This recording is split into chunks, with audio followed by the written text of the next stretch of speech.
નમસ્કાર, આપનું હાર્દિક સ્વાગત છે એજ્યુકેશન ઇન ગુજરાતી ચેનલમાં. આજે આપણે ધોરણ 8માંના સોશિયલ સાયન્સ સામાજિક વિજ્ઞાન વિષયનું ચેપ્ટર 6 અંગ્રેજી શાસનની ભારત પર અસર. આ પાઠના અગત્યના સ્વાધ્યાયના પ્રશ્નોત્તર આપણે શીખીશું. જો તમે નવા આવ્યો તો ચેનલ સબસ્ક્રાઈબ કરી લેજો, બેલ આઇકન પ્રેસ કરી દેજો, કારણ કે આપણે એજ્યુકેશનને લગતા જ વિડીયો પોસ્ટ કરીએ છીએ અને શીખવવા પ્રયત્ન કરીએ છીએ. તો જોઈએ આપણે સ્વાધ્યાયના પ્રશ્નોત્તર.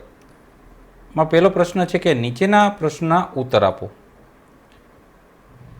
પેટા પ્રશ્ન પહેલો છે કે બંગાળ, બિહાર અને ઓરિસ્સાના ખેડૂતો સાથી બેહાલ થયા. એવું શું થયું? તેનો ઉત્તર છે બંગાળ, બિહાર અને ઓરિસ્સામાં ખેડૂતો અંગ્રેજોને મહેસૂલ ઉઘરાવવાની સત્તા મળતા પોતાની આવક વધારવાનું એક મોટું સાધન મળી ગયું હતું. અંગ્રેજોને મહેસૂલ ઉઘરાવતા ખેડૂતો અને ખેતીવાડીના ભોગે અંગ્રેજો ખેડૂતો પાસેથી વધારેમાં વધારે મહેસૂલ ઉઘરાવવા લાગ્યા. મહેસૂલનું પ્રમાણ વધારવાની ગયું, ઉઘરાણી એક જાતની. મહેસૂલ ઉઘરાવવામાં ગેરરીતિઓ આચરાતી ને અંગ્રેજ અમલદારો ખેડૂતોને લૂંટવા લાગ્યા થાવ. પરિણામે ખેડૂતો નિર્ધન બની ગયા. એની પાસે કાંઈ આવકનું સાધન રહ્યું નહીં ખેડૂતો પાસે. ઘણી વખત દાગીના વેચીને પણ ખેડૂતો મહેસૂલ ભરી શકતા નહીં. તેમને તેમની જમીન વેચવી પડતી. ખેડૂતોની મોટાભાગની જમીન દેવામાં જતી રહેતી, એટલે કે બાકીમાં આપી દે એટલે એ વેચાઈ જાય, દેવામાં વધતી. અત્યારે કેમ લોન લે છે એ રીતના. અને કેટલાક ખેડૂતો તો શાહુકારોની ભારે વ્યાજ પ્રથાનો ભોગ બની પાયમાલ થઈ ગયા. વ્યાજે પૈસા લીધા હોય શાહુકાર પાસેથી, પૈસાવાળા લોકોમાંથી, એના વ્યાજ ભરી ભરીને પાયમાલ થઈ ગયા. ઈસવીસન 1770માં બંગાળમાં કારમો દુષ્કાળ પાછો પડ્યો. 1770માં બંગાળમાં કહે તો એક આખા પ્રદેશમાં કારમો એટલે જબરદસ્ત દુષ્કાળ પડ્યો. તેમાં અનેક લોકો ભૂખમરાથી મૃત્યુ પામી ગયા. અંગ્રેજોએ લોકોને ભૂખમરાથી બચાવવા કોઈ પગલાં જ ભર્યા નહીં અને કાંઈ સહાય ન કરી. અંગ્રેજોની આકરી અને અન્યાયી મહેસૂલ નીતિને તેમજ નિર્દય વ્યવહારને કારણે બંગાળ, બિહાર અને ઓરિસ્સાના ખેડૂત બેહાલ થઈ ગયા. આ પ્રોબ્લેમ થયો. બીજો પોઈન્ટ, કાયમી જમાબંધીનું શું પરિણામ આવ્યું? ઉત્તર, અંગ્રેજ કંપનીએ જમીન મહેસૂલની નિશ્ચિત રકમ કાયમ મળી રહે એ માટે ગવર્નર જનરલ કોર્નવોલિસે કાયમી જમાબંધી નામની એક મહેસૂલ પદ્ધતિ અમલમાં મૂકી. આ પદ્ધતિ અનુસાર કંપનીએ દરેક વર્ષ માટે જમીનનું મહેસૂલ નક્કી કરવી જમીનના કાયમી હક જમીનદારને આપ્યા. આ મહેસૂલ પદ્ધતિ દ્વારા કંપનીએ પોતાની આવક નિશ્ચિત બનાવી પોતાની પડખે રહે એવો નવો જમીનદાર વર્ગ ઊભો કરી લીધો કે પોતે કઈ રીતના જમીનદાર કરવા જોઈએ. અંગ્રેજ કંપનીએ ખેડૂતને જમીનદારોના હવાલે કરી દીધા અને ખેડૂતો ટાઢ તડકો વેઠી તનતોડ મજૂરી કરીને જમીન ખેડતા અને પાક પકવતા. પરંતુ જમીનના માલિકીનો હક, જે જમીનની માલિકી હોય છે ખેડૂત પાસે, એ જમીનની માલિકીનો હક જમીનદારો પાસે હોવાથી ખેડૂતના હાથમાં આંસુ સિવાય કશું આવતું જ નહીં. કારણ કે બધા એના જે પત્રક હોય, લેખ હોય, જે જમીનની માલિકી દર્શાવતા એ જમીનદારો જ રાખતા અને તનતોડ મહેનત કરતા ખેડૂત, પણ એને કંઈ આવતું નહીં હાથમાં. એ બધું જ આ અંગ્રેજો અને આ જમીનદારો લઈ લેતા. એટલે ખેડૂતના હાથમાં આંસુ સિવાય કશું આવતું નહીં. આમ કાયમી જમાબંધી એક ખેડૂતોનું શોષણ કરવા માટેનું મોટું પરિણામ આવ્યું હતું, કાયમી જમાબંધીનું. ત્રીજો પોઈન્ટ છે અંગ્રેજ સરકારની નવી શાસન પદ્ધતિની ભારતના ગ્રામ્ય જીવન પર શી અસર થઈ? અંગ્રેજ સરકાર શાસન પદ્ધતિઓ લાદતું ગયું અને ભારતનું ગ્રામ્ય જીવન એ અસરકારક થતું ગયું. કઈ રીતના? તો કે ગવર્નર જનરલ વોરન હોસ્ટિંગ દરેક જિલ્લાના મહેસૂલ ઉઘરાવવા માટે કલેક્ટરની નિમણૂક કરી દીધી. કલેક્ટર એટલે કલેક્ટ કરવું, ટુ કલેક્ટ એટલે ભેગું કરવું. કલેક્ટરો ન્યાયાધીશનું પણ કામ કરતા, પોતે ન્યાય આપતા. હવે અંગ્રેજ સરકારની આ વ્યવસ્થાને લીધે દેશની કરોડરજ્જુ સમાન જે પ્રાચીન ગ્રામ્ય સ્વરાજની પ્રથા હતી નાબૂદ થઈ ગઈ. દરેક ગામ એક પોતે એક સ્વરાજ્ય એટલે સ્વતંત્ર રાજ્ય હતું. એ પ્રથા જ નાબૂદ થઈ ગઈ, કારણ કે દરેક ગામમાં કલેક્ટર નિમણૂક કરી દીધી. એ જ ન્યાય આપતા. પહેલાંના ભારતના ગામડામાં સ્વાયત્ત અને નાના પ્રજાસત્તાક જેવા હતા.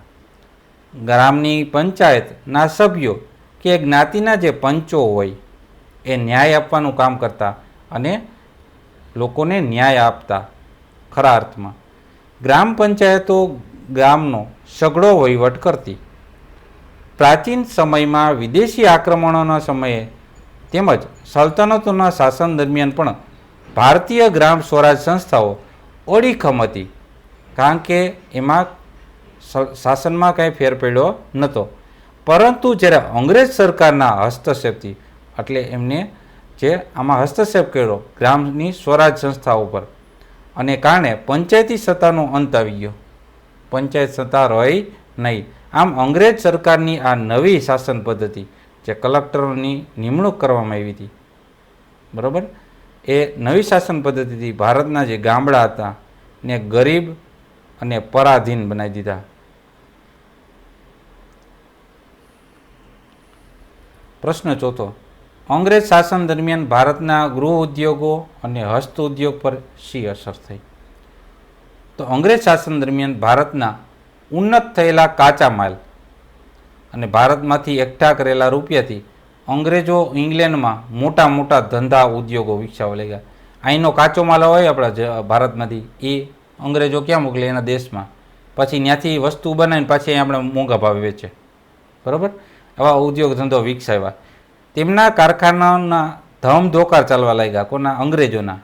એ કારખાનામાં બનેલો માલ ભારતમાં જકાત ભર્યા વિના આવવા લાગ્યો. કાંઈ ટેક્સ જ નહીં, એટલે અંગ્રેજોએ કાંઈ ટેક્સ ભરવાનો નહીં.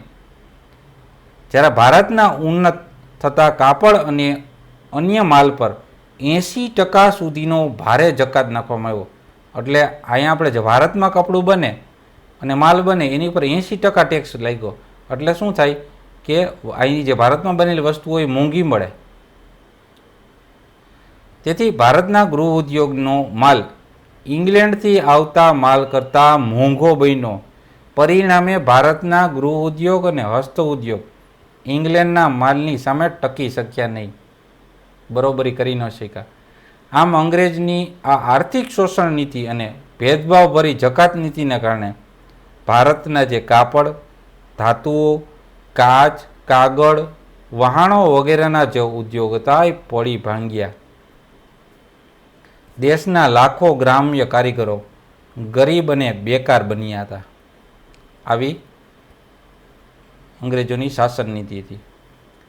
પાંચમો પ્રશ્ન છે, વિલિયમ બેન્ટિકે ભારતમાં કયા કયા સુધારાઓ કર્યા? ઉત્તર, ગવર્નર જનરલ વિલિયમ બેન્ટિકે ભારતમાં નીચે જણાવેલા સુધારાઓ કર્યા. પહેલો, તેણે અંગ્રેજી વહીવટમાં ભારતીયોને સ્થાન આપ્યું. તેણે અદાલતમાં ન્યાય માંગવા આવનાર વ્યક્તિને પોતાની માતૃભાષાનો ઉપયોગ કરવાની એક છૂટ આપી, કે કોઈ વ્યક્તિને અંગ્રેજી ના આવડતું હોય તો પોતાની માતૃભાષામાં તે એનો ઉપયોગ કરીને ન્યાય માગી શકે. ત્રીજો પોઈન્ટ, તેણે ઈસવીસન 1829માં સતી થવાનો જે કુરિવાજ હતો એનો પ્રતિબંધ મૂક્યો. સતી નહીં થવાનું. ત્યારબાદ સતી એટલે જેના પતિ પાછળ પોતે અગ્નિ સ્નાન કરી લે. તેણે કેળવણી માટે દર વર્ષે 1 લાખનો ખર્ચ કરવાનું આયોજન કરવા શિક્ષણ સમિતિની એક રચના કરી. તેણે મેકોલે નામના એક ધારાશાસ્ત્રીની મદદથી ઈસવીસન 1834માં ભારતમાં અંગ્રેજી શિક્ષણ પદ્ધતિ શરૂ કરી, કે ભારતના લોકો અંગ્રેજી શીખી શકે. પછી તેણે ચાર્લ્સ વુડની ભલામણથી ઈસવીસન 1857માં મુંબઈ, ચેન્નાઈ અને કોલકાતામાં યુનિવર્સિટીઓ સ્થાપના કરી, જેથી અંગ્રેજી ઉપરાંત બીજા અન્ય વિષયોનું પણ જ્ઞાન મેળવી શકાય. પ્રશ્ન છઠ્ઠો, અંગ્રેજોએ કરેલા સુધારાથી અંગ્રેજી શાસન અને ભારતના લોકોને કયા કયા ફાયદા થયા? તો અંગ્રેજોએ કરેલા સુધારાથી અંગ્રેજ શાસનને આ પ્રમાણે ફાયદા થયા. તો દેશનો વહીવટ કરવા માટે અંગ્રેજોને અંગ્રેજી ભાષા જાણનાર એમને કર્મચારીઓ ભારતમાંથી જ મળવા માંડ્યા. ઉપરાંત રેલમાર્ગો દ્વારા અંગ્રેજી માલની અને લશ્કરની હેરફેર સુગમ એટલે સરળ બની ગઈ. ભારત જેવા વિશાળ દેશ પર ચાંપતી નજર રાખવા માટે તેમજ ઇંગ્લેન્ડ સાથે સંદેશાવ્યવહાર માટે આધુનિક તાર ટપાલની પદ્ધતિ ઉપયોગ બની હતી. એ અંગ્રેજ શાસનને આ અંગ્રેજીથી સુધારાથી ફાયદા થયા. હવે અંગ્રેજોએ કરેલા સુધારાથી ભારતના લોકોને કઈ પ્રમાણના ફાયદા થયા? તો પેલું, ભારતીયોને રાષ્ટ્રીય ભાવનાનો એક વિકાસ થયો કે રાષ્ટ્ર પ્રત્યે ભાવના જાગી. શિક્ષિત ભારતીયોમાં સ્વાતંત્ર્ય અને જે શિક્ષિત જે ભારતીય થયા, અંગ્રેજી શીખ્યા, એ ભારતીયોએ સ્વાતંત્ર્ય માટે એક રાષ્ટ્રવાદી માનસ ઘડાયું કે હવે આપણે આપણો રાષ્ટ્રને સ્વતંત્ર કરવો જોઈએ. લોકો અંગ્રેજી કેળવણીને લીધે વિશ્વના નૂતન પ્રવાહથી માહિતગાર થયા. તેમણે દેશના સમાજ સુધારણા અને રાષ્ટ્રીય જાગૃતિ માટે અન્ય ભૂમિકાઓ પણ ભજવી. ઉપરાંત વર્તમાનપત્રો, તાર ટપાલ અને રેલવેને લીધે ભારતના લોકો એકબીજાની નજીક આવ્યા. શિક્ષિત ભારતીયો સંગઠિત બની સ્વાતંત્ર્યની લડતે શરૂ કરી. પાછળથી દેશમાં અંગ્રેજી શિક્ષણના વિરોધી વલણો જન્મ્યા. તેમના પરિણામે દેશમાં બુનિયાદી શિક્ષણ અને રાષ્ટ્રીય શિક્ષણના નવા નવા સ્વરૂપોના વિકાસ થયા. પ્રશ્ન 7મો, અંગ્રેજી શાસન સમયના ખેડૂતો અને વર્તમાન સમયના ખેડૂતો છે શું તફાવત છે? હાલના ખેડૂત અને અંગ્રેજી શાસન. હવે અંગ્રેજોનું શાસન હતું ને, એ સમયના ખેડૂત અંગ્રેજી સરકારની આકરી અને અન્યાયી મહેસૂલ નીતિને કારણે એક તો પાયમાલ થયા હતા, પૈસા જ નહોતા એની માં. કાયમી જમાબંધી નામની મહેસૂલ પદ્ધતિ અમલ થતાં ખેડૂતને જમીનદારો પાસે રહી. એની પોતાની જમીન ખેડૂતના હાથમાં નથી, એ જમીનદાર પાસે પડી રહેતી. ખેડૂતો ઠંડી ગરમીમાં તનતોડ મહેનત કરતા, મજૂરી કરતા અને ખેતી કરતા, પરંતુ તેમના હાથમાં આંસુ સિવાય કંઈ ના આવતું. અંગ્રેજી શાસન સમયના ખેડૂતો ગરીબી અને ભૂખમરામાં સબળતા હતા, જ્યારે હાલના વર્તમાન સમયના ખેડૂતો લોકશાહી દેશના સ્વતંત્ર નાગરિકો છે. તેઓ પોતાની જમીનનો માલિકીનો હક ધરાવે છે કે પોતાની માલિકી હોય એ જમીનમાં એ વાવવું કરી શકે, કોઈની તાબેમાં નહીં રહેવાનું. તેઓ આપણી સરકારને નક્કી કરેલી નજીવી રકમ જમીન મહેસૂલ પેટે જ ભરે છે. નજીવી રકમ, મોંઘી દાટ જે રકમ ભરતા મહેસૂલમાં એ બંધ થઈ ગઈ. તેઓ પોતાના ખેતરોમાં પોતાની ઈચ્છા મુજબ ખેતી કરે છે અને પાકોની આવક મેળવે છે.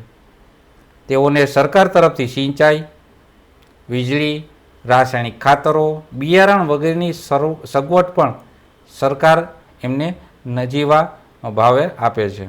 આમ વર્તમાન સમયના ભારતના ખેડૂત મુક્તપણે ખેતી કરી શાંતિથી જીવી રહ્યા છે. પ્રશ્ન 2, નીચેના પ્રશ્નો ઉત્તર 1-2 વાક્યમાં લખો. પહેલો પ્રશ્ન, ભારતની આર્થિક સમૃદ્ધિ વિશે વિશ્વના ઇતિહાસકારો શું કહે છે? ઉત્તર, ભારતની આર્થિક સમૃદ્ધિ વિશે વિશ્વના ઇતિહાસકારો કહ્યું છે કે 18મી સદી સુધી ભારતની ઉત્પાદન પદ્ધતિ, તેના ઉદ્યોગ અને વેપાર વાણિજ્ય અજોડ હતા. બીજો પ્રશ્ન, ઈસવીસન 1757થી ઈસવીસન 1856 સુધીના આ 100 વર્ષના અંગ્રેજ શાસન દરમિયાન ભારત દેશ કેવો બન્યો હતો? તો ઈસવીસન 1757થી ઈસવીસન 1856 સુધીના આ 100 વર્ષમાં અંગ્રેજોને જે શાસન દરમિયાન હતું એ ભારત દેશ ઇંગ્લેન્ડના કારખાના માટે કાચો માલ ઉત્પન્ન કરનાર અને એ કારખાનાનો તૈયાર થયેલ માલને વેચાણનો એક બજાર બની ગયો હતો. ત્રીજો પ્રશ્ન, ભારતનો ખેડૂત સાથી પાયમાલ થયો. ઉત્તર, બંગાળ, બિહાર અને ઓરિસ્સાની દીવાની સત્તા હતી. દીવાની સત્તા એ મહેસૂલ ઉઘરાવની સત્તા, આ બે સત્તા હતી એ મેળવ્યા પછી અંગ્રેજો ભારતના ખેડૂતો અને ખેતીવાડીના ભોગે વધારેમાં વધારે મહેસૂલ ઉઘરાવવા લાગ્યા, ટેક્સ એટલો લેતા. પરિણામે ભારતનો ખેડૂત પાયમાલ થઈ ગયો. ચોથો પ્રશ્ન, ઈસવીસન 1770માં બંગાળમાં લાખો લોકો સાથી મૃત્યુ પામ્યા. ઉત્તર, ઈસવીસન 1770માં બંગાળમાં ભીષણ દુષ્કાળ પડ્યો. લોકોને ભૂખમરાથી બચવા અંગ્રેજોએ કોઈ પગલાં જ ભર્યા નહીં. તે બંગાળમાં ભૂખમરાથી લાખો લોકો મૃત્યુ પામ્યા. પ્રશ્ન 5મો, કોર્નવોલિસે કઈ મહેસૂલ પદ્ધતિ અમલમાં મૂકી? ઉત્તર, કોર્નવોલિસે કાયમી જમાબંધી, એટલે કે જે પોતાના જમીનનો હક ધરાવે નહીં એવી કાયમી જમાબંધી નામની મહેસૂલ પદ્ધતિ અમલમાં મૂકી કોર્નવોલિસે. 6થો પ્રશ્ન, મહેસૂલ ઉઘરાવવા માટે સૌપ્રથમ કલેક્ટરની નિમણૂક કોણે કરી? તો મહેસૂલ ઉઘરાવવા માટે સૌપ્રથમ કલેક્ટરની નિમણૂક ગવર્નર વોરન હોસ્ટિંગે કરી હતી. 7મો પ્રશ્ન, અંગ્રેજ સરકારે સામાજિક સુધારણાની જે રીત અપનાવી હતી તેનાથી લોકોને કયો ભય ઊભો થયો? તો ઉત્તર, અંગ્રેજ સરકારે સામાજિક સુધારણાની જે રીત અપનાવી હતી તેનાથી લોકોને એ ભય ઊભો થયો કે અંગ્રેજ સરકાર લોકોના ઈરાદાપૂર્વક ખ્રિસ્તી બનાવી ભારતના જે ધર્મ અને સંસ્કૃતિ એ નાબૂદ કરવા માગે છે એવો ભય ઊભો થયો હતો. પ્રશ્ન 8મો, અંગ્રેજ સરકારે આગ્રામાં કયું ફરમાન બહાર પાડ્યું હતું? ઉત્તર, અંગ્રેજ સરકારે આગ્રામાં એ ફરમાન બહાર પાડ્યું કે દરેક હિન્દીએ અંગ્રેજને સલામ કરવાની. આગ્રામાં એવું ફરમાન બહાર પાડ્યું. પ્રશ્ન 9મો, ભારતમાંથી કઈ કઈ ચીજ વસ્તુનું નિકાસ થતી? ભારતમાંથી શણ, ઊન, રેશમી કાપડ, સુતરાઉ કાપડ, ઢાંકાના મલમલ, સુરોખાર, મીઠું, સાકર વગેરે ચીજ વસ્તુની નિકાસ થતી. પ્રશ્ન 10, ભારતમાં ઉત્પન્ન થતો માલ ભારતમાં જ સાથી મોંઘો પડવા લાગ્યો. ઉત્તર જોઈને, ઇંગ્લેન્ડમાં બનતો માલ ભારતમાં આવતો, તેની પર જકાત જ નહોતી. બહારથી ઇંગ્લેન્ડથી આવે તો જકાત નહીં ભરવાની અંગ્રેજને, જ્યારે ભારતમાં જ ઉત્પન્ન થતો માલ પર 80% જકાત નાખવામાં આવી. આમ અંગ્રેજોની આ ભેદભાવ ભરી જકાત નીતિને કારણે ભારતમાં ઉત્પન્ન થતો માલ ભારતમાં જ મોંઘો પડવા લાગ્યો. 11મો પ્રશ્ન, સતી પ્રથાના કુરિવાજ પર કોણે પ્રતિબંધ મૂક્યો? ઉત્તર, સતી પ્રથાના કુરિવાજ પર ગવર્નર જનરલ વિલિયમ બેન્ટિકે પ્રતિબંધ મૂક્યો. પ્રશ્ન 12, ભારતમાં અંગ્રેજી ભાષા દ્વારા શિક્ષણ આપવાની હિમાયત કોણે કરી? તેનો ઉત્તર છે, ભારતમાં અંગ્રેજી ભાષા દ્વારા શિક્ષણ આપવાની હિમાયત મેકોલે નામના અંગ્રેજ ધારાશાસ્ત્રીએ કરી. પ્રશ્ન 13મો, ગાંધીજી અંગ્રેજી કેળવણીને શું કહેતા? ઉત્તર, ગાંધીજી અંગ્રેજી કેળવણીને એક ગુલામીની કેળવણી કહેતા. પ્રશ્ન 14, અંગ્રેજ સરકારે ભારતમાં શા માટે રેલવે, તાર અને ટપાલ વ્યવસ્થા શરૂ કરી? ઉત્તર, અંગ્રેજ સરકારે ભારતમાં એક સ્થળેથી બીજા સ્થળે પોતાનો માલસામાન અને લશ્કરની હેરફેર કરવા રેલવેની તેમજ ભારત જેવા વિશાળ દેશ પર ચાંપતી નજર રાખવા, ઇંગ્લેન્ડ સાથે સંદેશાની આપલે કરવા તાર ટપાલની વ્યવસ્થા એટલે શરૂ કરી હતી એના ફાયદા માટે. પ્રશ્ન 3, વિકલ્પ પાડો. પેલો પ્રશ્ન છે, ભારતની આર્થિક સમૃદ્ધિ કઈ સદી સુધી સંગીન રહી હતી? તો એથી 18મી સદી સુધી. પ્રશ્ન 2, બંગાળમાં દારૂણ દુષ્કાળ કઈ સાલમાં પડ્યો હતો? 11મો દુષ્કાળ. ઉત્તર, ઈસવીસન 1770માં દુષ્કાળ પડ્યો હતો. પ્રશ્ન 3, ઈસવીસન 1770માં ભારતના કયા પ્રાંતમાં દારૂણ દુષ્કાળ પડ્યો? તો એ તો બંગાળ. ચોથો પ્રશ્ન, કોના સમયમાં મહેસૂલ ઉઘરાવવાનું કામ કલેક્ટરને સોંપવામાં આવ્યું? તો વોરન હેસ્ટિંગ નામ જે અંગ્રેજ અમલદાર હતો એ વખતના સમયમાં મહેસૂલ ઉઘરાવવાનું કામ કલેક્ટરને સોંપવામાં આવ્યું. પ્રશ્ન 5મો, કયા ગવર્નર જનરલે કાયમી જમાબંધી નામનું મહેસૂલ પદ્ધતિ અમલમાં મૂકી? તથા કોર્નવોલિસે. પ્રશ્ન 6, કયો ગવર્નર જનરલ કેટલાક સુધારા કરીને પ્રમાણમાં વધારેમાં માન પામ્યો હતો? તો એ તો વિલિયમ બેન્ટિકે સુધારા કર્યા હતા. પ્રશ્ન 7મો, સતી પ્રથા પર પ્રતિબંધ મૂકતો કાયદો કોણે અમલમાં મૂક્યો? ઉત્તર, વિલિયમ બેન્ટિકે. 8મો પ્રશ્ન, સતી થવાના રિવાજ પર પ્રતિબંધ મૂકતો કાયદો ક્યારે અમલમાં આવ્યો? તો ઈસવીસન 1829માં. 9મો પ્રશ્ન, મેકોલેને ભારતમાં અંગ્રેજી કેળવણી શરૂ કરવાનો વિચાર ક્યારે આવ્યો હતો? તો ઈસવીસન 1834માં. પ્રશ્ન 10, ભારતમાં સૌપ્રથમ યુનિવર્સિટીની સ્થાપના ક્યારે થઈ? તો એ થતી 1857માં. પ્રશ્ન 11, ભારતમાં અંગ્રેજી શિક્ષણ પદ્ધતિની શરૂઆત કોણે કરી હતી? તો એ મેકોલેએ કરી હતી.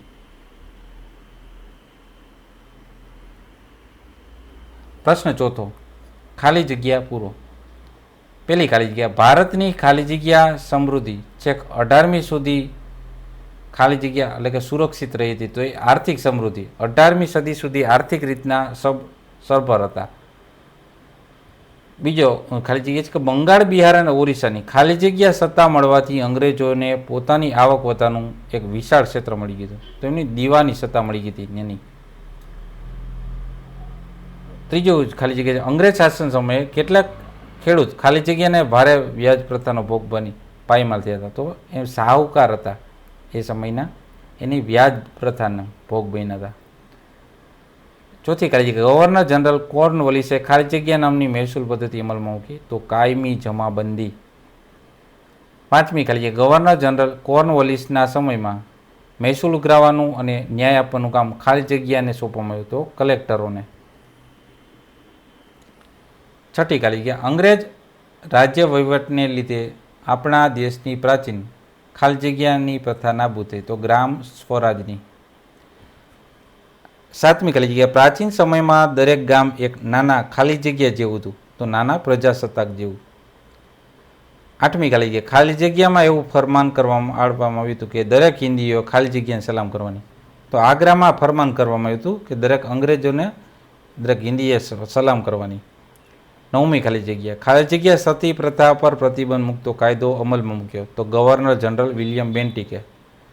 10મી ખાલી જગ્યા ઈસવીસન 1834માં ખાલી જગ્યા નામના ધારાશાસ્ત્રીને ભારતમાં અંગ્રેજી કેળવણી શરૂ કરવાનો વિચાર આવ્યો, તો મેકોલેને. 11મી ખાલી જગ્યા બ્રિટિશ શાસન કરેલા સુધારા ખાલી જગ્યા માટે હતા, તો એ તો અંગ્રેજો માટે. 12મી ખાલી જગ્યા બ્રિટિશ શાસનના સુધારા ખાલી જગ્યા માટે પણ આશીર્વાદરૂપ બન્યા હતા, તો ભારતીયો માટે. પ્રશ્ન 5મો છે ખરા ખોટા વિધાન કહેવાના છે. પહેલું વિધાન, ઈસવીસન 1770માં બિહારમાં દારૂણ દુષ્કાળ પડ્યો હતો, આ વિધાન ખોટું છે, બંગાળમાં પડ્યો હતો. બીજું વિધાન, ગવર્નર જનરલ વિલિયમ બેન્ટિકે કાયમી જમાબંધી નામની મહેસૂલ પદ્ધતિ અમલમાં મૂકી હતી, તો આ વિધાન ખોટું છે. ત્રીજું, મહેસૂલ ઉઘરાવવા કલેક્ટર ન્યાયાધીશનું પણ કામ કરતા, તો આ વિધાન સાચું છે. ચોથું, પ્રાચીન સમયથી ઢાકાની બારીક અને મુલાયમ મલમલની દુનિયાભરમાં મોટી માંગ રહેતી, તો આ વિધાન સાચું છે. પાંચમું, ભારતના રૂઢિચુસ્ત લોકો અંગ્રેજ શાસનને કરેલા સુધારાઓને શંકાની નજરે જોતા હતા, તો આ વિધાન સાચું છે. છઠ્ઠું વિધાન, મહાત્મા ગાંધીએ અંગ્રેજી શિક્ષણ પદ્ધતિને સ્વરાજની કેળવણી કહી હતી, તો આ વિધાન ખોટું છે. સાતમું વિધાન, વર્તમાનપત્રો, તાર, ટપાલ અને રેલવેથી ભારતના લોકો એકબીજાની નજીક આવ્યા, તો આ વિધાન સાચું છે.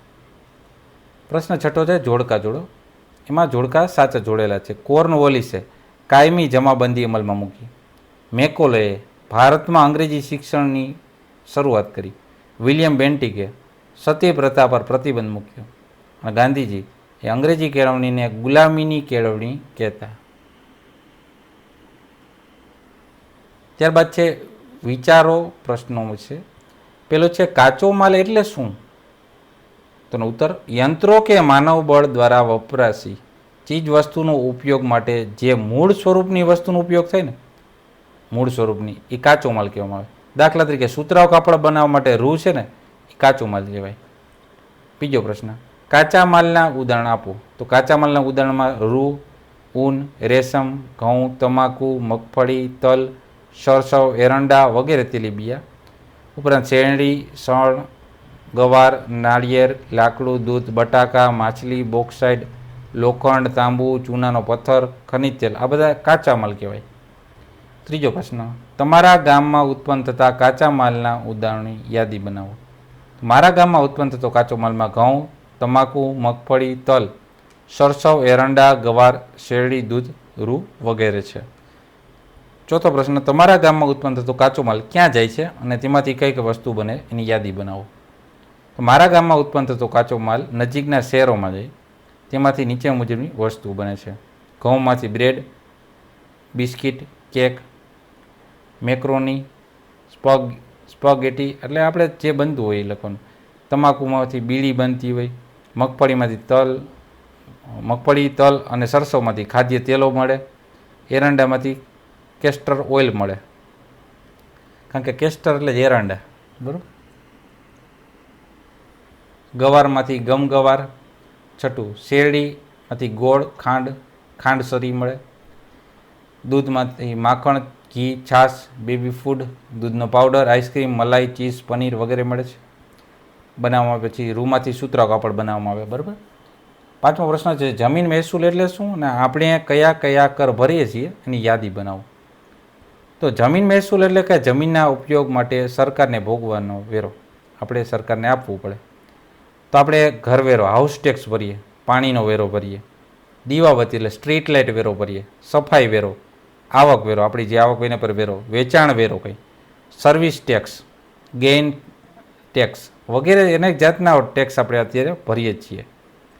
છઠ્ઠો પ્રશ્ન, વર્તમાન સમયમાં દુષ્કાળ પડે તો લોકોને ઓછી હાડમારી વેઠવી પડે, તો પછી અંગ્રેજ કાળમાં પારાવાર હાડમારી કેમ વેઠવી પડતી હતી? તો વર્તમાન સમયમાં આપણા દેશમાં આપણી પોતાની સરકાર છે, જેથી દુષ્કાળ પડે તો રાજ્ય સરકાર અને સમાજની સેવાભાવી સંસ્થાઓ અસરગ્રસ્ત લોકોને અનાજ અને ઘાસચારો પહોંચાડે. ગામે ગામ લોકોને ટેન્કરો દ્વારા પાણી પહોંચાડવામાં આવે. અસરગ્રસ્ત વિસ્તારોમાં સરકાર રાહતના કામ શરૂ કરે છે. તેને લીધે લોકો ઘર આંગણે જ રોજીરોટી મેળવી શકે. ઢોર માટે વાડા ખોલવામાં આવે છે. આમ વર્તમાન સમયમાં જો દુષ્કાળ પડે તો લોકોને ઓછી હાડમારી વેઠવી પડે. જ્યારે 15મી ઓગસ્ટ 1947 પહેલાંના દેશમાં અંગ્રેજોનું શાસન હતું. તેઓ વિદેશી હતા, આપણા દેશના નહોતા. ભારત તેમનો ગુલામ હતો. એ વિદેશી સરકાર પાસે લોક કલ્યાણની અપેક્ષા રાખી શકાય નહીં. એ લોકોનું કલ્યાણ ન કરી શકે. અંગ્રેજ સરકાર લોકોનું શોષણ અને દમન કરતી. તે લોકોને બચાવવા કોઈ પગલાં જ ભરતી નહીં. જેથી અંગ્રેજ કાળમાં લોકો પારાવાર હાડમારી વેઠવી પડતી હતી.